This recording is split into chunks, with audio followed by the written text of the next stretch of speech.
Merci à tous d'être présents de bon matin pour ce grand plateau Indépendance énergétique, quel avenir pour la Bretagne, avec André Croc, conseiller régional. Je ne suis pas ordre alphabétique. Marc Hert, Managing Director de Ocean Winds, éolien offshore. Stéphane Alain Rioux, directeur développement et territoire Elle Marine, et Frédéric Rode, directeur marketing stratégique du groupe Lacroix. Bonjour à tous. Alors, un sujet qui, de toute façon, en Bretagne, est un sujet d'actualité, mais qui, compte tenu, évidemment, des derniers mois et de ce qu'on peut entendre, lire sur ce qui nous attend, d'autant plus, évidemment, en cette rentrée 2022, peut-être commencer avec André Croc en tant que conseiller régional. Le cadre un petit peu de la trajectoire énergétique de la Bretagne, André, pour justement pour les années à venir, même si je dis c'était déjà un sujet d'actualité bien avant cet été. Oui, merci. Bonjour à toutes et à tous. Alors, c'est vrai que la singularité bretonne, qui est souvent rappelée, sont déjà être à l'ouest de l'Europe, parce qu'on voit bien que les grands sujets énergétiques aujourd'hui se passent plutôt au centre de l'Europe qu'en périphérie. Donc ça nous a toujours mis dans une situation qui est celle finalement des confins d'un territoire économique. Le deuxième sujet, mais là il est bien connu, c'est que la Bretagne avait historiquement refusé plusieurs projets, et donc elle était très importatrice de ces énergies. On le dit souvent, mais la seule vraie capacité à produire en Bretagne était, il y a encore 10 ans, le barrage de la Rance. Les autres productions étaient assez anecdotiques et de toute façon basées sur le fossile. Donc les seules productions renouvelables, c'était le barrage de la Rance. Et ça reste vrai, d'ailleurs, le barrage de la Rance reste dans les statistiques bretonnes, électriques bretonnes, une production qui compte. Alors après, la prise de conscience, elle est venue au tournant des années 2010, avec cette idée que avec la croissance bretonne, à la fois endogène et exogène, et les besoins d'énergie qui l'accompagnent, on allait avoir un problème. Et donc c'est la genèse du pacte électrique breton, qui n'était pas que de la production d'EMR, qui était de la production d'énergie renouvelable, qui était aussi la sécurisation de l'alimentation électrique en Bretagne. Et je pense que l'hiver prochain, et peut-être les hivers qui vont venir, on va voir tout le bénéfice qu'on tire collectivement en Bretagne du fait qu'on a su allier les trois, à la fois des démarches de sobriété en matière notamment de rénovation énergétique, puisque on est une région qui a pris son destin en main depuis longtemps, avec un territoire qui est couvert par l'accompagnement à la rénovation énergétique depuis déjà plusieurs années, ce que d'autres régions nous enviaient. Donc la sobriété, et là on nous parle beaucoup de sobriété en cette rentrée, donc on y est, et on avait déjà pris position. La production, là on sait que on a dans le pacte électrique breton, et aujourd'hui, je dirais même dans le pacte biogazier breton, de beaux atouts. On dit souvent qu'on n'est pas au rendez-vous. Je l'entendais encore hier sur la production des énergies renouvelables en particulier. Alors oui et non, parce que c'est vrai que le parc de Saint-Brieuc avait pris du retard, et pour ma part, je le regrette vraiment. Mais s'il avait été livré dans les temps, on était plutôt dans l'épure des objectifs qu'on s'était fixés en Bretagne. Je préfère le redire parce qu'on a toujours le sentiment que ça avance pas, et qu'aujourd'hui, la puissance en éolien terrestre, la puissance installée est plus du double de ce que produira le parc de Saint-Brieuc. Donc c'est aussi pour redonner les échelles. Et si le parc avait été livré dans les temps, on serait dans la trajectoire. Donc je pense que c'est plutôt satisfaisant. Sur la sécurisation, ça c'est fait. Et vraiment, c'est fait au bon moment, parce que l'hiver dernier, déjà, on était inquiet sur la fourniture d'énergie électrique en Finistère. Évidemment, cette année, on est inquiet, voire très inquiet. On travaille beaucoup avec les opérateurs, en particulier RTE, pour préparer cette période hivernale qui est de toutes les régions de France la plus compliquée en Bretagne. C'est clairement le cas depuis plus de 15 ans et on a un hiver qui va être difficile, mais je pense qu'on a su relever les défis. Je pense qu'on saura relever celui-là. Donc, je pense que l'anticipation et la perspective qu'on a, puisque bon, nos ambitions sont connues, notamment sur l'éolien flottant, on a une ambition assumée, affirmée et assumée sur le biogaz. Hein. Alors avec évidemment un certain nombre de sujets qu'il faut contrôler. On sait bien que les questions alimentaires et les questions énergétiques peuvent être antagonistes, donc on y travaille. Moi, je conclurai juste sur quelque chose qui passe un peu souvent inaperçu. C'est que les questions énergétiques, d'abord, c'est au long cours. Hein, on ne règle pas dans l'urgence des questions énergétiques. Et deuxièmement, on voit souvent la production. On voit souvent là où on consomme, où là on a des besoins, mais on n'imagine pas qu'entre les deux, il y a des réseaux. Moi, je l'ai toujours dit, et depuis que j'ai l'honneur de porter cette délégation pour le compte de la région Bretagne, la puissance publique, elle s'exprime aussi dans les réseaux. Ça se voit pas, on l'oublie, c'est sous terre, c'est très haut parfois, on l'enfouit pas, mais les réseaux, qui soient électriques, gaziers, mais qui soient en eau, qui soient communication, c'est tout aussi important, voire plus. Et le patrimoine des collectivités, moi je le dis très souvent, on le voit pas, c'est celui des réseaux. Et on a à la fois, je pense, des opérateurs de réseaux qui sont très performants. On a des collectivités très engagées. Hein, la place qu'a pu prendre en quelques années seulement les syndicats d'énergie départementaux sur l'investissement qu'ils font dans les réseaux, c'est tout à fait remarquable. Et puis, on a construit des outils, et c'est une des fiertés de l'Ouest. Avec les Pays de Loire, on a construit des outils aussi pour travailler sur ce qu'on a appelé la flexibilité des réseaux, ce qu'on dit souvent... Enfin, dans le jargon, les smart grids, et donc faire qu'on arrive à transiter plus d'énergie dans les mêmes tuyaux, les mêmes câbles. Et là, la région bretonne et Pays de Loire, les deux régions, avec Smile, hein, l'association interrégionale qui a été créée, a quand même été vraiment à la pointe au niveau français et même au niveau international de cette prise de conscience du rôle des réseaux. Et aujourd'hui, on accompagne, mais je crois que d'autres le diront mieux que moi, beaucoup d'initiatives d'entreprises avec une orientation assumée business. Hein, on a toujours dit smile to business, aussi bien côté Pays de Loire que côté Bretagne, parce qu'on a de belles entreprises qui ne demandent qu'à trouver des secteurs de développement sur les réseaux et les réseaux pilotés. Donc on est très bien positionné en Bretagne sur aussi cette question-là, qui passe souvent un peu à côté des radars, mais qui pourtant, et on va le voir, je pense, l'hiver prochain, fait qu'au bout de la prise, il y a du courant ou pas. Merci André. Stéphane Alariou, André disait un petit peu de retard pour le projet de Saint-Brieuc. Alors en même temps, vous avez vraiment essuyé les plâtres en la matière. Vous me disiez, hein, quand on a préparé ce rendez-vous, il fallait être un peu fou pour investir là-dedans il y a 10 ans. Vous étiez des précurseurs. Là, on commence à être dans le concret, à en parler régulièrement parce que, j'allais dire, les gens voient ce qui se passe. Mais c'est vrai qu'on a eu l'impression longtemps que c'était pas un serpent de mer, hein, mais que ça mettait du temps. Mais encore une fois, beaucoup de choses n'étaient pas prêtes. Et on voit l'ensemble des mesures que le gouvernement a pu prendre depuis quelques mois qui accélèrent justement la démarche.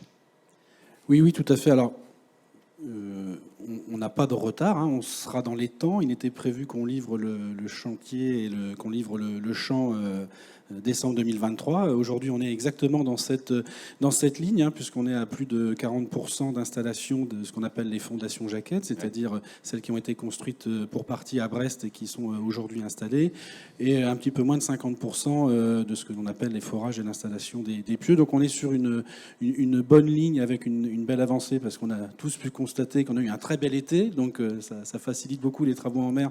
Ceux qui font de l'offshore le savent. Ce qui a surtout pêché, en effet, c'est beaucoup de ralentissements liés au recours juridique. Et comme vous le disiez, les premiers parcs, que ce soit celui de Saint-Nazaire ou de Saint-Brieuc, on faisait partie d'une première salve où finalement le législateur n'avait pas encore tout prévu, puisque c'est une nouvelle industrie en France, même si elle a beaucoup d'existence depuis bien longtemps dans d'autres pays européens.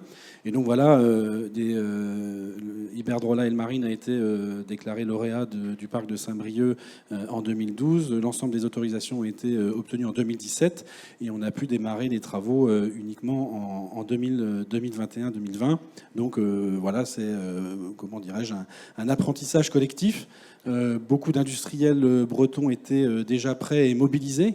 Mais ce temps d'attente lié à l'ensemble de ces recours juridiques et au traitement juridique de ces recours, qui sont tout à fait légitimes, eh bien, a fait que en fait, les travaux ont démarré un petit peu plus tard.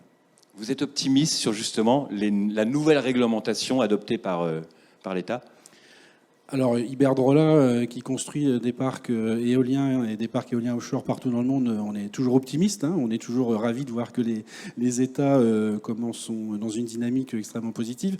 Oui, on est optimiste parce que les crises récentes et les propos de Monsieur le conseiller régional ont montré que le besoin en énergie accroît de manière exponentielle dans l'ensemble des pays, et en particulier lorsque l'on se trouve dans une péninsule en bout de réseau où on a besoin d'injecter des électrons. Donc oui, évidemment qu'on est optimiste.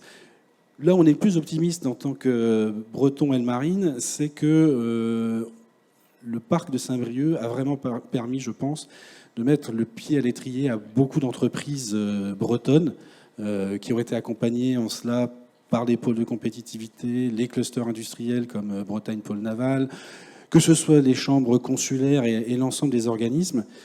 Et donc, le fait que concrètement les premiers contrats tombent, que les premiers travaux soient réalisés, que ce soit à Saint-Brieuc, à Brest, mais on a aussi beaucoup d'entreprises dans toute la Bretagne. On a plus de 114 entreprises qui travaillent pour ce parc à différents échelons.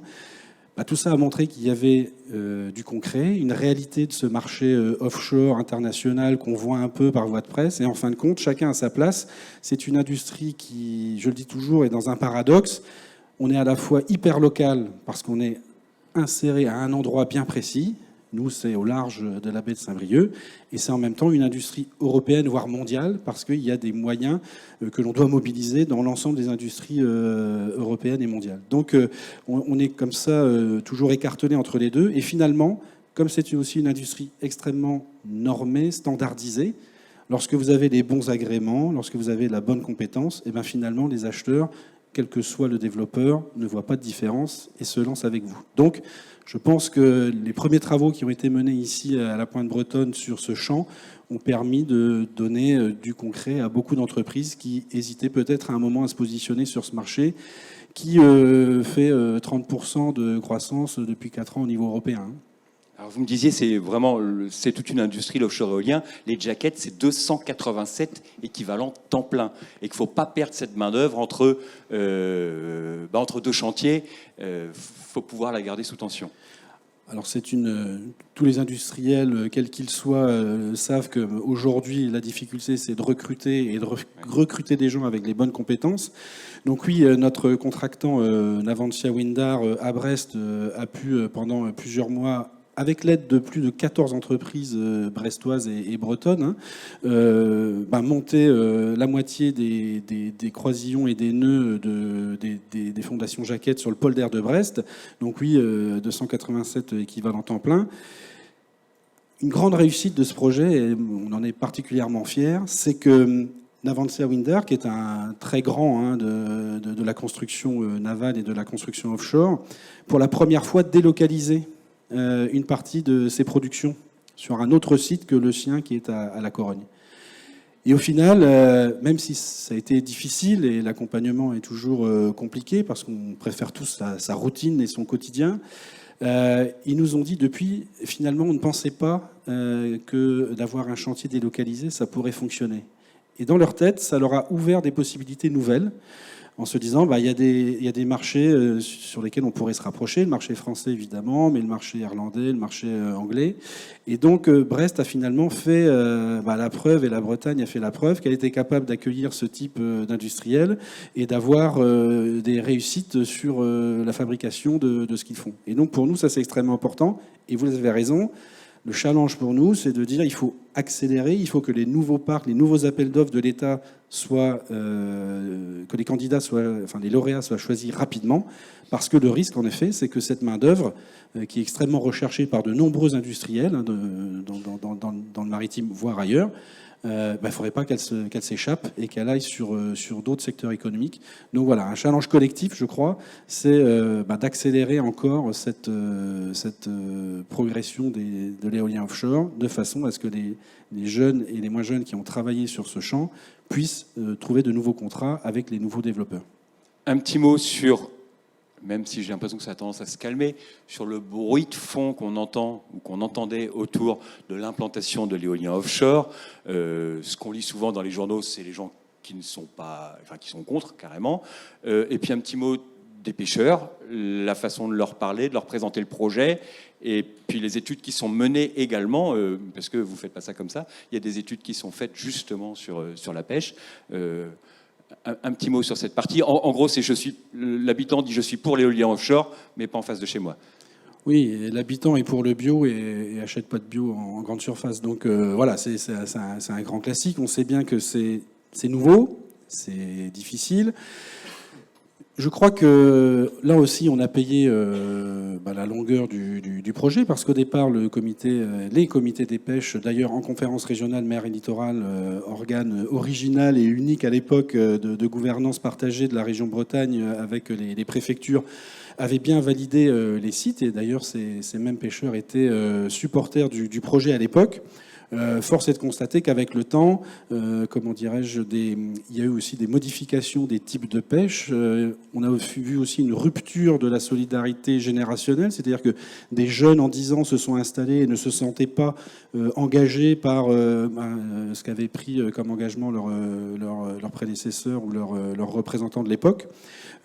Et donc, en fait, cette méconnaissance, avec de nombreuses crises de la pêche aussi, on a vécu la plus grave avec le Brexit, les aires marines protégées qui se développent aussi, donc vraisemblablement une sensation de la profession de commencer à être restreint dans sa liberté, parce que le pêcheur, ce qu'il veut, c'est aller en mer et pêcher, c'est sa philosophie, c'est pour ça qu'il y va. Tout ça a fait qu'en effet, il y a vraisemblablement eu des incompréhensions. Et en tout cas, le parc de Saint-Brieuc, aujourd'hui, a réalisé avec les scientifiques bretons et français, voire espagnols, des premières scientifiques comme on n'a jamais fait. Par exemple, on a mesuré l'impact du bruit des travaux sous-marins sur la coquille Saint-Jacques, avec le Muséum national d'histoire naturelle, le CNRS ici à Brest, les équipes du docteur Laurent Chauveau, et puis aussi des équipes espagnoles on a fait le même travail sur la sèche. Et donc on a fait des études en laboratoire, puis des études in situ pendant les travaux, avec pour la première fois dans le monde de la mesure en temps réel du bruit que font les outils de forage, et ce qui d'ailleurs a rassuré et les industriels et les environnementalistes, parce qu'on est vraiment dans la gamme de bruit qui est acceptée par le milieu. En France, il n'y a pas de limitation, il n'y a pas de réglementation. On aurait pu ne rien faire. Mais non, il y avait une demande importante, il fallait rassurer, et donc ces études ont été faites. Donc on a comme ça plusieurs premières mondiales qui ont été faites dans le cadre de ce champ, qui vont servir, j'espère, la réflexion nationale pour donner un cadre un peu plus uniforme, scientifique et environnemental de ces nouveaux champs. Et en soi, c'est aussi pour nous une fierté que d'avoir pu réaliser ces travaux, même si c'est vrai que les relations étaient un peu, j'allais dire virines, mais je ne voudrais pas prendre ce terme, un peu rugueuses parfois, conflictuelles, je ne sais pas, mais en tout cas, l'ensemble des choses ont été mises en place. On constate aujourd'hui que les criées de Saint-Quay, Portrieux et Erquy se portent extrêmement bien en termes de débarquement, que ce soit en tonnage ou en valeur. Donc a priori, c'est l'expérience qu'on a retour des autres champs, qu'ils soient en Scandinavie, en Belgique ou ailleurs. L'éolien offshore est certainement la technologie la moins impactante pour le milieu. Et à part la partie de travaux qui comme lorsqu'on casse une route devant chez nous, est embêtante. Le reste du temps, on a une capacité de recouvrement biologique du milieu qui est extrêmement forte. Donc nous, on est extrêmement optimiste sur la partie exploitation et sur le fait qu'en effet, rapidement, puisque beaucoup a été fait pour que la pêche puisse être pratiquée dans ce champ, c'est aussi quelque chose, on nous dit il n'y aura pas de pêche dans le champ. Si, on a remonté de 6 km le champ pour sortir du gisement principal de Coquille-Saint-Jacques. On a orienté les lignes d'éoliennes pour que du chalutage puisse être fait, et on a écarté les lignes d'éoliennes de 1,3 km. Donc on a ensouillé à 100% les câbles électriques. Ça aussi, c'est une première mondiale. C'est le premier parc qui enterre 100% de ces câbles électriques de façon à assurer le maximum de sécurité maritime. Et donc tout ça, c'est pour que justement la pêche ait lieu, parce que je me rappelle que Loïc Chéné-Gérard avait dit ça lorsqu'il avait inauguré à Brest l'usine de Navantia Windar. On veut les éoliennes offshore, mais on veut la pêche et le tourisme, et tout ça doit fonctionner ensemble. Donc en tout cas, on s'efforce de le faire. Et pour l'instant, je pense que les résultats des études scientifiques extrêmement nombreuses qui ont été menées vont dans le sens de rassurer l'ensemble des acteurs. La suite, là, concrètement, de l'actualité pour arriver à la fin de l'année 2023. Alors la suite, c'est on a installé la sous-station électrique cet été, qui est vraiment l'organe vital du parc, parce que c'est lui qui va recevoir tous les câbles. On a vu d'ailleurs ici en baie un des 3 plus gros navires au monde qui s'appelle toujours la Saipem 7000. Donc la suite, c'est on continue de forer et d'installer des pieux. À partir de la fin d'année, les câbles vont commencer à être mis sur les fondations jaquettes qui sont installées aujourd'hui en mer. Et puis à partir dans le courant de l'année prochaine, on continue l'installation des jaquettes. Et les premières éoliennes, qui sont souvent la partie la plus spectaculaire pour des gens qui ne sont pas de la partie, se fera à partir de l'été prochain. Et donc on verra les premières éoliennes arriver pour partie du Havre, et les mâts viendront de Brest, parce que on a aussi fait que Siemens Gamesa, par sa filiale basque, installe une usine avec 40 emplois à Brest pour faire le montage final des mâts de ce parc. Donc voilà, on va avoir une période à partir du printemps qui sera extrêmement active, avec beaucoup de bateaux pour finaliser ce champ. Et vous me disiez, Saint-Brieuc doit entraîner d'autres projets. Vous, il y en a d'autres dans les cartons? Oui, alors il y a beaucoup d'acteurs ici de l'éolien, évidemment. Comment dirais-je, il y a des appels d'offres en France. Il y a celui de Barfleur, celui de Bretagne Sud, l'éolien flottant qui concerne Lorient et Groix, sur lequel Iberdrola est aussi candidat. Et puis des projets en Méditerranée. Donc voilà, on a cette dynamique européenne, et on est content que la France rattrape cette dynamique européenne, est extrêmement vivace. Et donc il y a beaucoup de projets qui sont en cours. Oui. La Bretagne produit 17% de ce qu'elle consomme. Les Côtes d'Armor sont bientôt en positif. Ben oui, on va avoir le premier département à énergie positive. Et donc, voilà, le parc, ça va permettre d'alimenter en électrons verts à peu près entre un quart et un cinquième de la population bretonne. Je pense que ça va permettre de compléter utilement le barrage de la Rance. On poursuit avec toujours l'éolien et Marc Herth, responsable des activités France pour Ocean Winds. Un petit mot de présentation d'Ocean Winds, Marc? Oui, volontiers. Donc Ocean Winds, en fait, c'est une joint venture entre Engie et EDPR, donc qui est spécialisé dans le développement de l'éolien en mer. Un petit mot d'abord sur la transition énergétique, peut-être. Engie est très présent en Bretagne avec près de 8000 employés, et la transition énergétique, c'est pas seulement l'éolien en mer. Je vais revenir sur l'éolien en mer parce que je pense qu'il est particulièrement important pour la Bretagne et particulièrement important pour la France. Mais juste pour dire, c'est aussi l'éolien onshore, c'est aussi le solaire, c'est aussi le biométhane, le biogaz, domaines dans lesquels Engie est très présent en Bretagne et actif sur tous ces domaines. Et au fond, la transition énergétique, ce sera un succès que si on arrive à développer toutes ces énergies de manière concomitante. Peut-être un petit mot, j'aimerais revenir sur l'enjeu, le rôle et l'importance de la Bretagne dans l'indépendance énergétique, de la France en particulier. Il y a peut-être des choses qui ne sont pas évidentes pour tout le monde et que j'aimerais rappeler ici. Premièrement, la transition énergétique, donc tout le monde sait que c'est essentiel pour la lutte contre le réchauffement climatique. Et un des éléments les plus importants, c'est la baisse de la consommation d'énergie. Donc, dans le scénario national bas carbone français, il est prévu qu'on baisse la consommation d'énergie total de 40% d'ici 2050. Donc ça, c'est vraiment le vecteur principal. Et alors, ce qui est aussi important d'avoir en tête, c'est que malgré ça, il faut que la France développe ses capacités de production électrique et les augmente de 50%. Donc ce paradoxe, qui peut sembler être un paradoxe, c'est très important, est lié au fond au fait qu'il faut diminuer les énergies fossiles, qui représentent à peu près 60% de la consommation, notamment le transport. Donc il va falloir substituer une partie, vous avez tout ça en tête, mais les véhicules électriques il ne devrait plus y avoir de véhicules thermiques à partir de 2035. Donc il y a toute une série de consommations d'énergie aujourd'hui qui est faite à base de fossiles, qui doit être remplacée par de la production électrique. Alors pourquoi je vous dis tout ça ? Parce qu'en fait, dans le mix énergétique que l'État vise à l'horizon 2050, l'éolien en mer, qui ne représente rien aujourd'hui, devra représenter près de 20% de la totalité de la production électrique. 20%, c'est 40 gigawatts. 40 gigawatts, c'est assez important. Alors, juste pour vous donner un ordre de grandeur, ce qui est en train d'être fait en Bretagne, plus le projet Sud-Bretagne, ça correspond à 750 mégawatts, plus à peu près 500 mégawatts, donc 1,2 gigawatts. Aujourd'hui, les projets qui sont identifiés représentent 10 gigawatts. Donc, que ce soit ceux de Bretagne ou ceux des autres régions. Il y a 8 régions côtières en France. Je ne parle pas des départements d'outre-mer. 8 régions sur 18, pardon. Et donc, il va falloir trouver 30 gigawatts supplémentaires de projets. Et ces 30 gigawatts supplémentaires de projets, par rapport aux 10 qui sont identifiés aujourd'hui, il faut aller le plus vite possible pour les développer. Et donc, toutes les régions côtières, y compris la Bretagne, vont devoir il va falloir identifier des projets supplémentaires. Et ça, c'est à la fois quelque chose de très positif pour la Bretagne, économiquement. Il y aura des retombées, bien sûr. Vous avez cité celle du projet de Saint-Brieuc, mais il y en aura beaucoup plus. Et pour qu'une filière se constitue, il faut avoir une visibilité, une planification assez rapidement. Et donc, il faut très vite identifier tous ces projets. Chaque région devra développer entre probablement 5 et 10 gigawatts chaque région côtière, 5 et 10 gigawatts de projets. Ça fait pour la Bretagne à peu près 5 fois plus que ce qu'il y a aujourd'hui, ce qui est déjà identifié.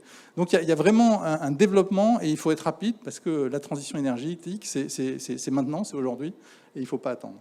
Un mot sur l'éolien flottant dont vous êtes des pionniers. Absolument. Donc l'éolien flottant, donc peut-être Ocean Winds est effectivement un pionnier de l'éolien flottant. On est une des seules compagnies à avoir des champs en opération, donc Windfloat Atlantique au large des côtes portugaises par exemple, où on a depuis 2019, et on en avait même avant des projets expérimentaux, des éoliennes flottantes qui fonctionnent. Alors, pourquoi les éoliennes flottantes et pourquoi c'est important pour la France? Parce qu'en fait, les côtes françaises, contrairement aux côtes des pays du Nord, deviennent assez rapidement profondes. C'est vrai aussi en Bretagne.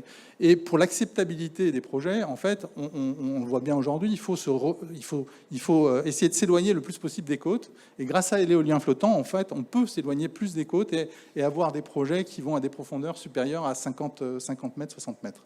Et donc, on est aussi en train de développer un projet pilote au large de Leucate. Donc là aussi, 30 mégawatts, qui est un projet important. Et je voudrais insister dessus, sur aussi les retombées économiques. Vous l'avez dit tout à l'heure, les retombées économiques sont importantes. Et par exemple, sur le projet de Leucate, toute une partie de la fabrication des flotteurs se fera localement, se fera sur le projet à Fos-sur-Mer, en fait. Et donc ça, il faut qu'on arrive à le reproduire en Bretagne et qu'on arrive à faire en sorte que donc les retombées économiques, que l'industrie puisse s'organiser et se développer localement. Alors, vous avez répondu aussi à l'appel d'offres pour le projet de Bretagne Sud. Alors, on va répondre parce qu'en fait, la réponse à l'appel d'offres est prévue pour février. Ça a été un petit peu retardé pour des raisons de concertation locale. C'est important. Alors, je voudrais revenir dessus. Parfois, on perd un petit peu de temps, vous l'avez dit, mais c'est important. La concertation locale est essentielle. Je veux dire, un projet de cette taille-là, un projet de cette amplitude, c'est un projet avant tout du territoire dans lequel il s'inscrit. Bon, certes, ça contribue à la transition énergétique, ça contribue à l'équilibre climatique, mais le fait d'obtenir l'adhésion des acteurs locaux, d'obtenir l'adhésion des pêcheurs, d'obtenir l'adhésion des communes, des collectivités locales, des communes riveraines, tout ça est essentiel. Des représentants de l'industrie du tourisme également. Donc, il faut savoir prendre le temps de concerter en amont pour pouvoir aller plus vite ensuite. Je pense nous, on est aussi... comment dire, on est aussi en train de développer des projets en France, hein, pas en Bretagne, mais à Dieppe, au large des côtes de Dieppe du Tréport, au large de Noirmoutier. Et on voit bien que l'importance de la concertation locale, de bien prendre les choses le plus en amont possible. On a appris, parce que sur le projet de Dieppe-le-Tréport, je pense qu'il y a eu quelques erreurs de fait, hein, historiquement et il y a très longtemps, avec une concertation initiale insuffisante. Et on a appris, on a tellement bien appris, je dirais, que pour prendre un exemple sur le projet de l'ECAT, nous n'avons eu aucun recours. Je pense que c'est le seul projet en France d'éolien en mer qui est exemplaire de ce point de vue, sans recours. Voilà. Et donc, il faut vraiment prendre le temps de la concertation. Je pense que vous serez d'accord avec moi, monsieur le conseiller régional, pour arriver à obtenir l'adhésion. Et ce que vous faites, Iberdrola, au niveau de la compréhension et d'analyse des impacts est aussi essentiel. Parce qu'en fait, les impacts, il faut arriver à démontrer que ces impacts sur le milieu sont limités. Ce qui est le cas, effectivement, et ce que toutes les études montrent. Mais il faut aussi arriver à emmener les acteurs de cette filière, les gens qui sont concernés par ces projets, et arriver à leur montrer tout ça pour que ça passe plus facilement et que ça aille plus vite. Parce que l'important, c'est aussi d'aller vite. Et vous me disiez, vous leur apportez même quantité de données sur le milieu marin, des données qu'ils n'ont pas, puisque c'est un milieu peu connu, et grâce à vos travaux, vous enrichissez justement cette connaissance du milieu. Absolument. Donc, quand on investit dans ces projets, et notamment sur les projets de Dieppe-le-Tréport et de Noirmoutier, donc on a développé, on a consacré des montants importants à un fonds pour l'analyse des impacts, la connaissance du milieu. On fait des états des lieux très approfondis qui permettent au fond de comprendre le milieu marin tel que ça n'avait jamais été fait. Les moyens qui sont mis en œuvre sur ces projets sont tels que, en fait, on arrive à avoir une meilleure compréhension avec les acteurs, et on associe bien sûr tous les organismes de recherche, toutes les associations qui sont intéressées à ce genre de choses pour bien comprendre et mieux comprendre le milieu marin. Donc, en fait, grâce à l'éolien en mer, en fait, on va améliorer significativement la compréhension de l'océan. Merci Marc. Frédéric Rode, directeur marketing stratégique du groupe Lacroix.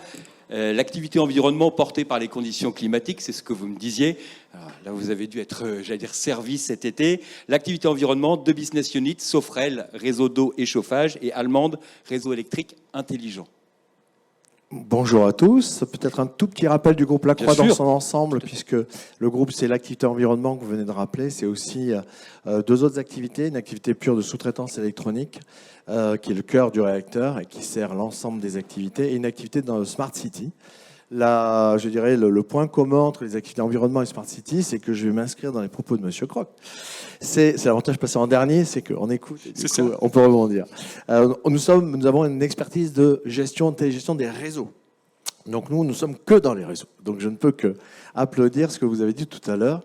Les réseaux, qu'ils soient électriques, donc les smart grids, et d'ailleurs nous sommes présents dans Smile, évidemment. Les réseaux d'eau, donc smart water, c'est-à-dire l'équivalent des réseaux électriques mais appliqués à l'eau. Donc avec des clients qui sont les Veolia, SOR, Suez et autres consorts, et les collectivités. Et enfin, les réseaux de chauffage, donc production et distribution des réseaux de chauffage. Donc je pensais être un peu l'intrus là, parce que j'entends beaucoup parler d'énergie marine renouvelable. C'est un secteur, et Jean-Yves qui est groupe Lacroix aussi, c'est un secteur auquel nous intéressons. Nous, on s'inscrit complètement dans la sobriété énergétique et numérique, à travers ce que l'on propose, à travers les produits que l'on conçoit. Je vais être très concret. On conçoit des produits notamment pour télégérer les réseaux d'eau qui ont une durée de vie supérieure à 10 ans. Et pour avoir ça, il faut avoir des produits qui sont autonomes en énergie et qui consomment très très peu. Et donc aujourd'hui, on a un centre de R&D qui est de plus de 250 personnes dans le groupe qui sert l'ensemble des activités. Et on travaille sur des low power platforms.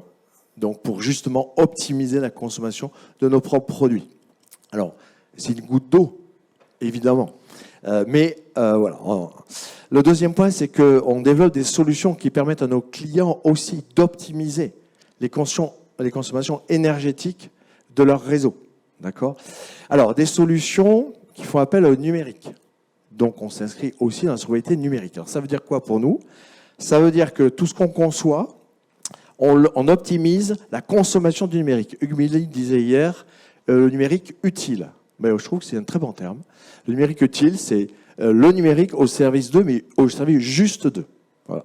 Et donc ça se traduit par exemple, on met en place une plateforme qu'on appelle IoT, qui nous permet de raccorder tous nos équipements du terrain sur cette plateforme, de venir déposer des logiciels de traitement de données au plus près du device et de ne remonter à nos clients que l'essentiel de la data. Et ce qui consomme beaucoup, c'est les télécoms, c'est les clouds, etc. Donc, à travers ce positionnement, on permet, j'espère, à nos clients d'optimiser leur consommation énergétique et de rester le plus sobre possible en consommation numérique. Voilà. Donc voilà le positionnement du groupe Lacroix. Aujourd'hui, effectivement, on travaille dans le monde entier. Ce que j'ai envie de dire, c'est que les environnements sont complètement différents d'un pays à l'autre et d'une région à l'autre.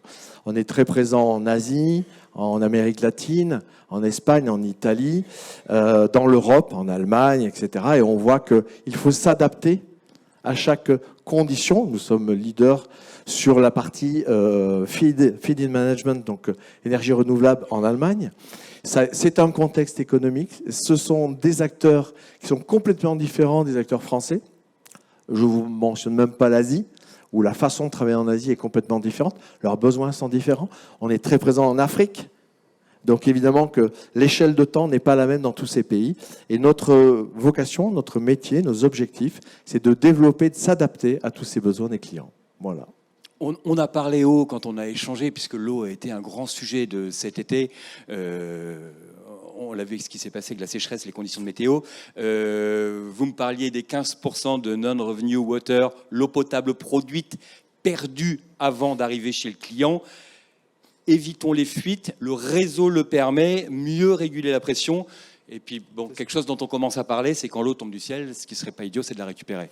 C'est ça. Alors, il y a des chiffres qui sont très, très importants et voire alarmants. Nous, avec 15% de non-revenue water en France, on fait partie des bons élèves. L'Italie, c'est 40%. C'est-à-dire, en gros, 40%, ça veut dire que vous produisez 100, vous en perdez 40 dans les réseaux. D'accord ?